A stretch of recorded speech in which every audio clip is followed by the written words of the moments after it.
Good morning बच्चों। आज मैं आपके सामने वाक्य कविता लेकर के प्रस्तुत हूँ। ये भी अर्धवार्षिक परीक्षा के सिलेबस के अंतर्गत है। सबसे पहले इस कविता के जो कवयित्री हैं उनका परिचय मैं आपको बतला दूं। ये कश्मीर की रहने वाली हैं और इन्हें कश्मीरी कवयित्री के नाम से भी जाना जाता है। इनका नाम ललद्यद है। कश्मीरी भाषा की प्राचीन और लोकप्रिय कवयित्री का जन्म 1320 ईस्वी में श्रीनगर के पास सिमपुरा में हुआ था। ये सिमपुरा कोई गांव रहा होगा, लेकिन ये श्रीनगर के पास नहीं है।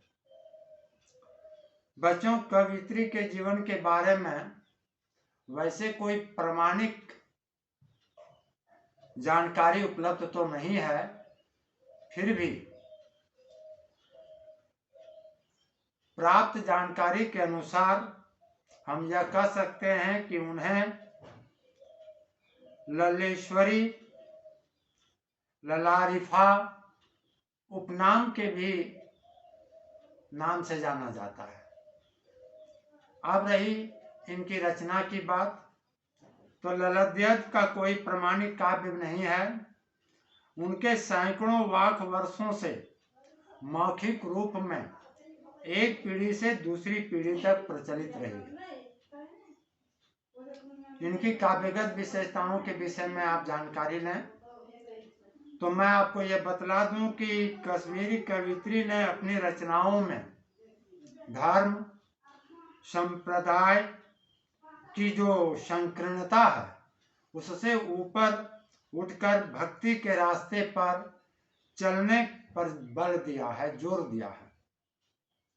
उन्होंने प्रेम को महत्वपूर्ण बताया है। कबीर की तरह उन्होंने धार्मिक आडंबरों का विरोध भी किया है। वे मध्यम मार्ग अपनाकर प्रभु को पाने की इच्छा रखती हैं।